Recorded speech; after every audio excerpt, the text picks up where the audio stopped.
¿Por qué los señores de Israel tienen las mayores riquezas del mundo? ¿Por qué Israel, a pesar de ser un país tan pequeño y con ni siquiera 80 años de historia, es uno de los países más ricos del mundo?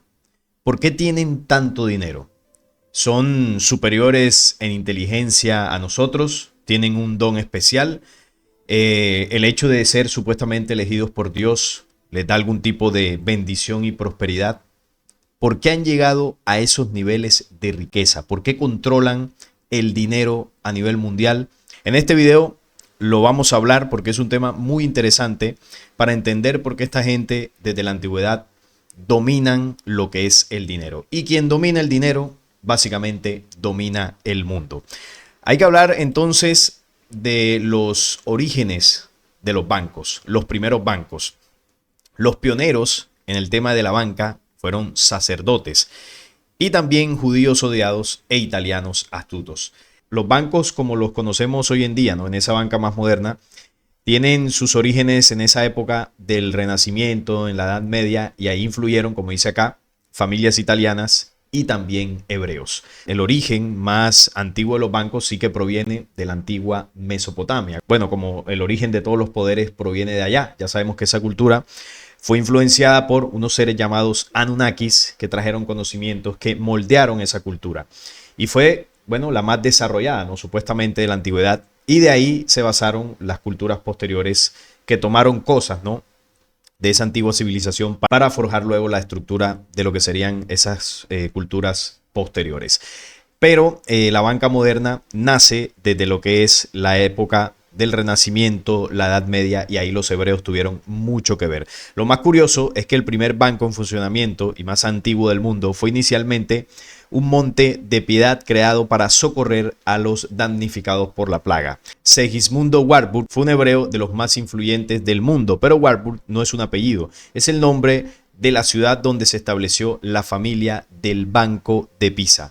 La historia de la banca hebrea en Europa está profundamente entrelazada con la historia del continente. Los hebreos, debido a restricciones legales que les impedían poseer tierras, se dedicaron al comercio y a las finanzas, convirtiéndose en figuras claves en el desarrollo económico de las ciudades europeas. Esto fue a partir del siglo XII, donde la banca judía comenzó a florecer en las ciudades medievales, desempeñando un papel fundamental en el comercio internacional, el préstamo de dinero y la gestión financiera. Su conocimiento de las rutas comerciales y su capacidad para operar con monedas extranjeras los convertían en intermediarios esenciales en una época de creciente globalización. Sin embargo, la posición de los hebreos en Europa no estuvo exenta de desafíos. Durante siglos sufrieron persecuciones y discriminación. Claro, se convertían en plagas y muchos países por eso pues los expulsaban, siendo acusados de usura y otras prácticas financieras consideradas reprobables. Bueno, la usura era evidente y ahora lo vamos a entender. La expulsión de los hebreos de España en 1492, por ejemplo, fue un evento traumático que marcó un punto de inflexión en la historia de la banca hebrea en Europa. Los expulsaron en 1492 y ¿saben dónde vinieron a parar? Por acá, estas tierras, ¿no? Con el señor Colón y sus barcos y todo esto, muchos de ellos vinieron a parar aquí a lo que es todo este continente. A pesar de los obstáculos, los hebreos continuaron desarrollando su expertise en el ámbito financiero y en el siglo XVIII, con el auge del mercantilismo y la revolución industrial, la banca hebrea experimentó un nuevo florecimiento, especialmente en países como Inglaterra, Alemania y Francia. Ahí es donde surgen los Rothschild, los Warburg y los Oppenheim, y estos se convirtieron en nombres que eran sinónimo de la banca europea, creando redes financieras que abarcaban el mundo. Sobre todo, los Rothschild fueron fundamentales para expandir estos tentáculos financieros por muchos países.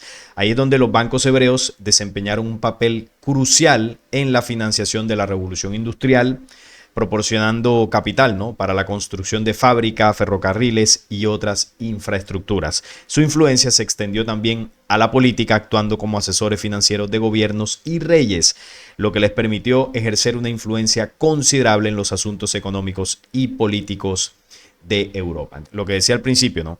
Quien maneja el dinero, maneja el mundo. Entonces, claro, si tú financias presidentes, reyes, con préstamos, obviamente esto te permite tener sujeto a ese líder o a ese país como tal, porque si controlas al dirigente, prácticamente controlas al país. Eso lo hicieron y lo siguen haciendo. Lo que pasa es que hoy ya no aparecen, digamos, los nombres de las familias, como en esa época los Rothschild. Hoy en día aparecen estructuras bancarias internacionales como el Fondo Monetario Internacional y el Banco Mundial, que son los que hoy en día hacen los préstamos a los países, generando grandes deudas externas. Y esto evidentemente termina sujetando a esos países no solamente a pagar estas grandes deudas, sino que también el Fondo Monetario Internacional, el Banco Mundial, tienen, digámoslo así, la autoridad para hacer sugerencias a dichos países deudores. Y claro, estos países en muchos casos terminan tomando esas sugerencias y aplicándolas en las políticas internas. ¿Y quiénes están detrás del Banco Mundial, del Fondo Monetario Internacional? A pesar de que cuando usted busca de manera oficial, pues te dicen que, bueno, son un grupo de países los que administran esto o lo que lo componen.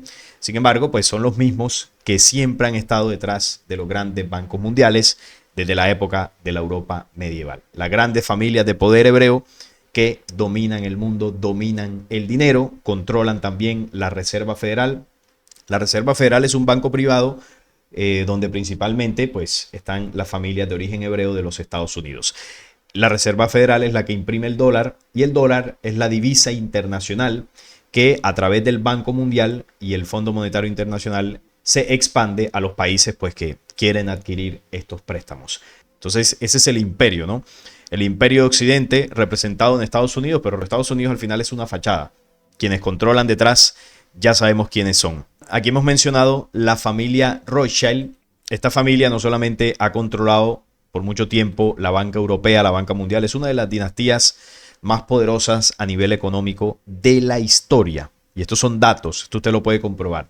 Los Rothschild han acumulado una fortuna, bueno, incalculable. Esta dinastía sabemos que nació en el gueto judío en Alemania y hoy en día sus líderes son David René, David Meyer y Nathaniel.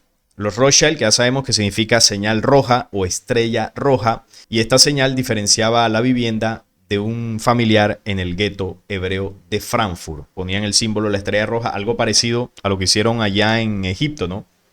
Cuando Jehová les dice, pinten sus casas de rojo, con la sangre, ¿no?, de un cordero, para que el ángel de Jehová no haga estragos cuando pase y acabe a los primogénitos de Egipto. Entonces ellos ponían la señal y esa misma señal era la que colocaban allá en Alemania para diferenciarse, ¿no?, ahí en el gueto hebreo de Frankfurt.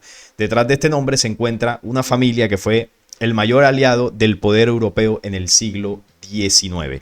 Sin lugar a dudas que su influencia en la banca europea fue total. Esta dinastía, fundada por Mayer Amschel Rothschild, ayudó económicamente al gobierno británico en el canal de Suez. También financió la colonización europea en África. Miren lo que financiaron, ¿no? La esclavitud de África. Y auspició a los principales gobiernos y miembros de la realeza. No menos importante fue su papel en la creación del Estado de Israel. Ellos fueron los que enviaron la carta, el barón Rothschild, la declaración de Balfour, muy famosa, donde demostraban su total compromiso y apoyo a la creación de un Estado de Israel en Palestina, desde los tiempos de la Primera Guerra Mundial. Luego esto se cristalizó en el Segundo Conflicto Mundial. El papel del señor del bigote fue muy importante para crear una atmósfera de pesar mundial, de persecución, de antisemitismo, para que, bueno, los pobres tuvieran un pedazo de tierra, un lugar donde refugiarse. Entonces todo esto fue financiado en gran parte por los Rothschild. Ellos son los que han estado detrás de financiar los dos conflictos bélicos mundiales y también van a financiar el tercero, porque el tercero tiene por objetivo que ellos reconstruyan su tercer templo y sea el tiempo de su Mesías.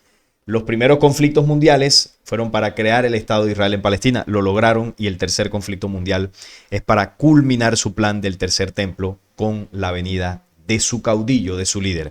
Pero ese auge de los bancos y de la influencia hebrea en el tema financiero en la Edad Media, esto se dio por lo siguiente, ¿no? Las denuncias de la iglesia, ya que a partir del siglo XII se produjo un cambio importante en la vida de los hebreos de Europa Central.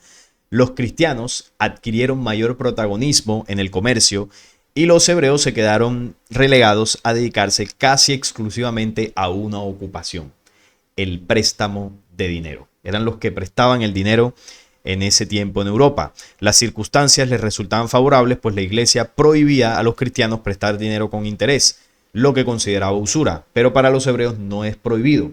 porque todavía no hemos hablado del por qué. Ellos tienen como esa receta, ¿no?, secreta que los hace exitosos.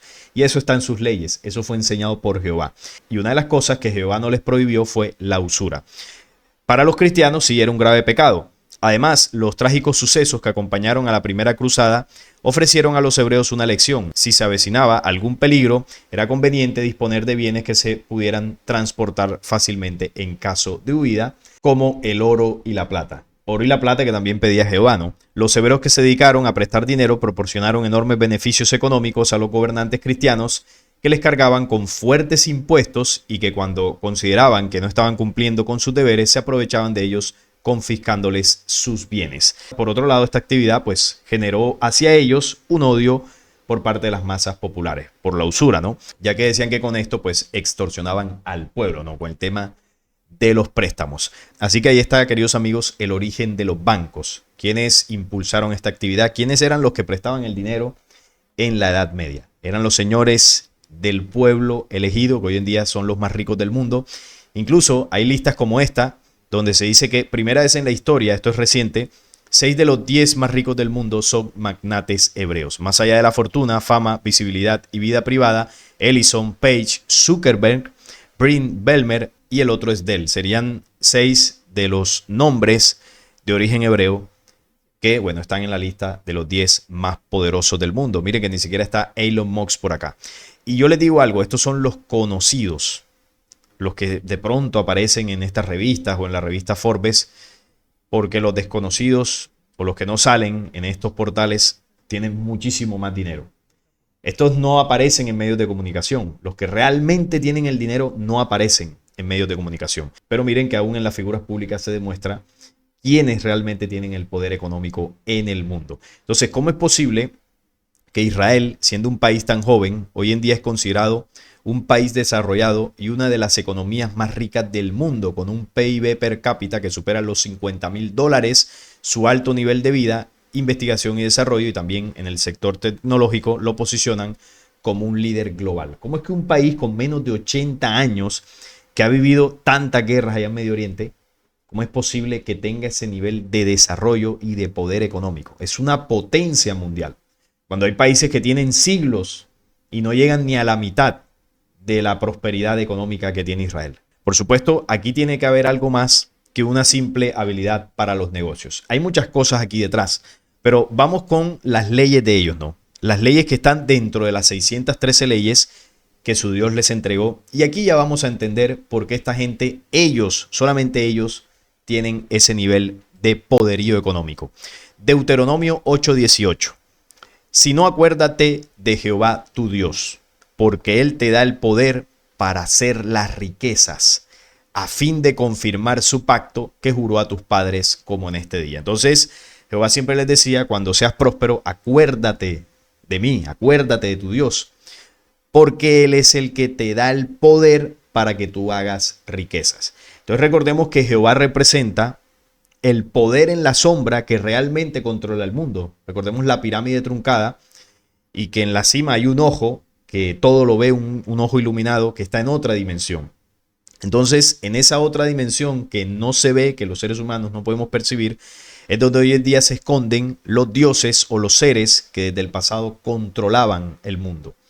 Y que estos seres eligieron a una raza, a una genética, a un pueblo de entre los seres humanos para, bueno, entregarles el poder y el control. Bueno, estas entidades siguen gobernando, pero a través de sus elegidos. Están en otras dimensiones o están escondidos, lugares interiores de este planeta, y desde ahí dirigen, desde ahí lo observan, el ojo que todo lo ve, ¿no? Desde ahí lo controlan todo. Y obviamente al tener sus elegidos, estos se benefician del poder en la sombra que ejercen estas entidades. Pero además de esto, Yahvé les entregó conocimientos místicos y esotéricos, incluso que pueden aplicar en los negocios. La cábala es uno de ellos. Está también el tema del golem de Praga, aquella historia que narra cómo ellos son capaces, sobre todo los rabinos más expertos, de crear una entidad llamada el golem. Y cuando ellos van a hacer un negocio y ven que la persona con la que están negociando de pronto no es muy fácil de convencer o ven alguna dificultad, ellos envían al golem, que es una entidad oscura, para que influya, para que manipule a esa otra persona y al final termine cediendo ante las peticiones del hebreo y el negocio termine siendo beneficioso para ellos. Utilizan las artimañas más oscuras para doblegar la voluntad humana. Pero además de esto, de estas herramientas un poco más místicas, vamos a llamarlo de esa forma, también tienen unas leyes, unos principios que aplican dentro de su propio pueblo para enriquecerse. Entonces aquí en esta cita lo que vemos es que Yahvé les da el poder para hacer las riquezas. Y aquí dentro de este poder están las artes místicas que ya mencioné, también el tema tecnológico, el tema de influencias, es decir, tienen varios elementos que les ayuda en el tema de los negocios, ¿no? Porque estamos hablando de la economía. En el Deuteronomio 16:19 dice lo siguiente: no tuerzas el derecho, no hagas acepción de personas, ni tomes soborno, porque el soborno ciega los ojos de los sabios y pervierte las palabras de los justos. Entonces, esta gente, a diferencia de los políticos que controlan y que gobiernan nuestros países, estos no aceptan soborno. Y una de las cosas por las que no aceptan soborno, además de que es una ley que su Dios les envió, es porque ¿cómo lo vas a comprar? Con dinero no los puedes comprar. Y además ellos saben que aceptando sobornos quedan sujetos al que les dio el soborno. Ellos lo tienen prohibido, se protegen con esto. Pero ellos sí sobornan a los demás pueblos y por eso los sujetan a sus intereses. Entonces miren cómo tienen esto como ley. Y lo complejo de esto es que lo cumplen. Porque a diferencia de los políticos tradicionales, que son corruptos, que aceptan sobornos, esta gente dentro de su propio pueblo no lo hacen, porque saben que el tema de sobornos los destruye, no los deja gobernar, no los deja progresar. Además, también en Deuteronomio 15 hay una ley muy interesante sobre el tema de los pobres.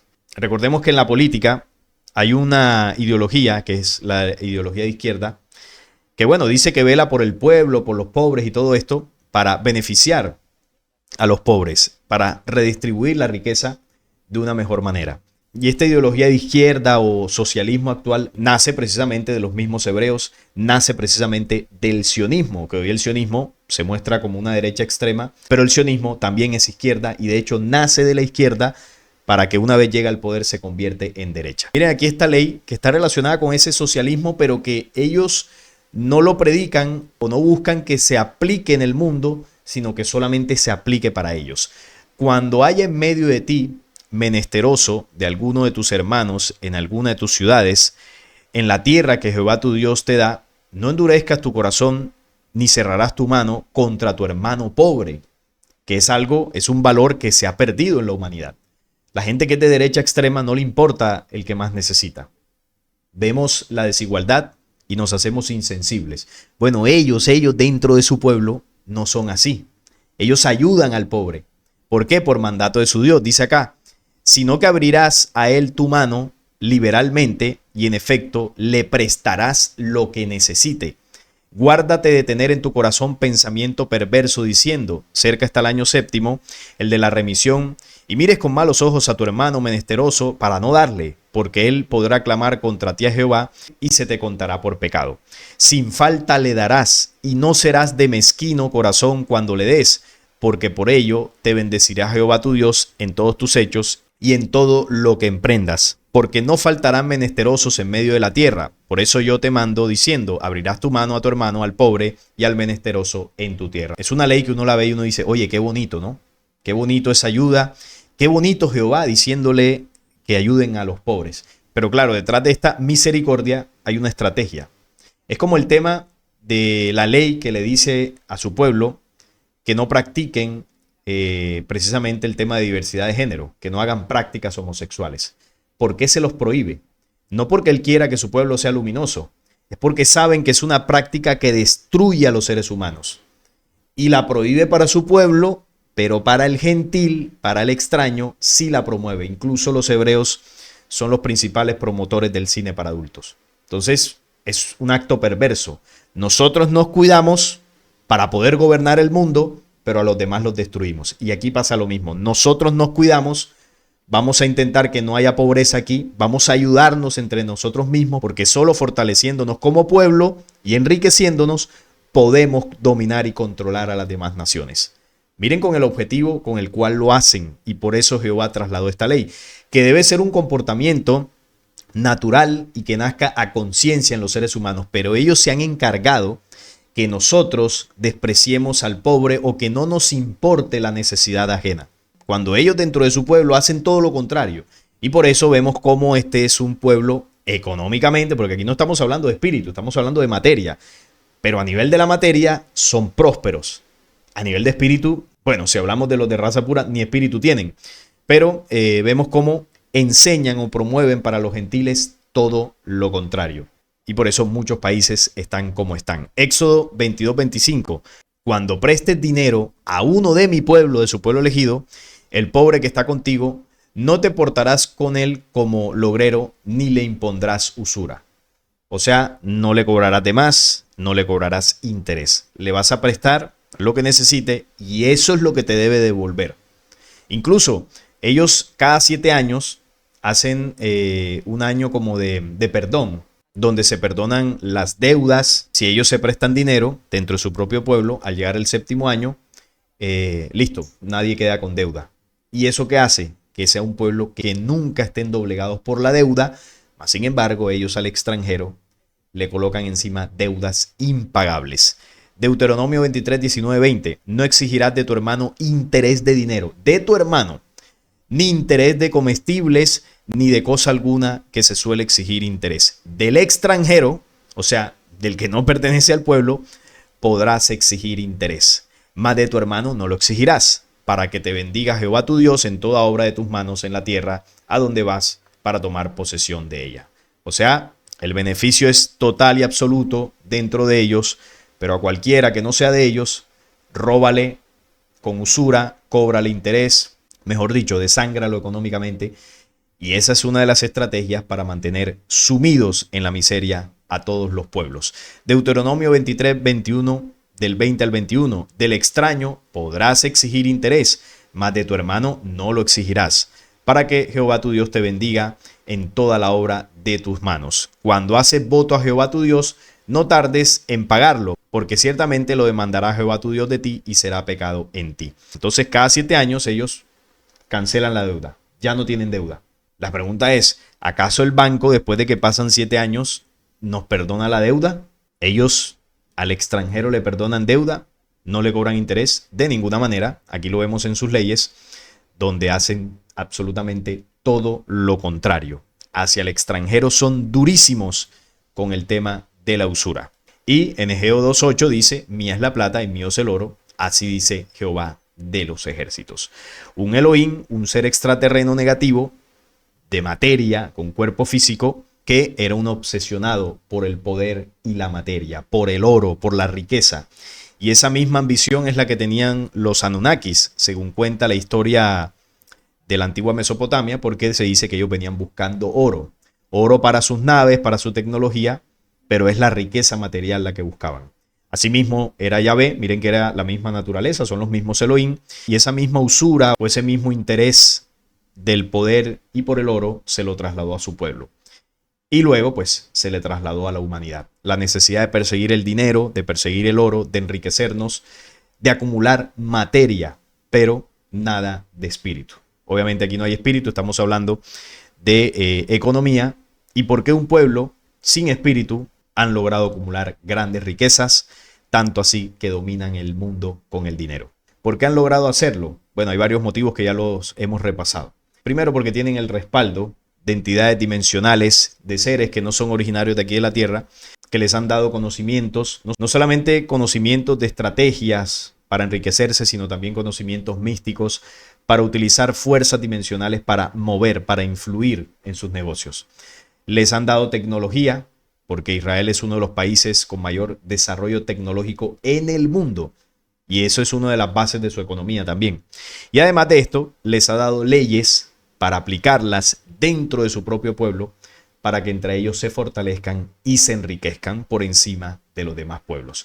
Con esos 3 factores, ellos han logrado llegar al poderío mundial. No es que tengan una genética especial, no es que tengan un intelecto superior a nosotros, no es que realmente sean elegidos de un Dios y por eso les da poderes divinos o les da prosperidad. Nada de eso.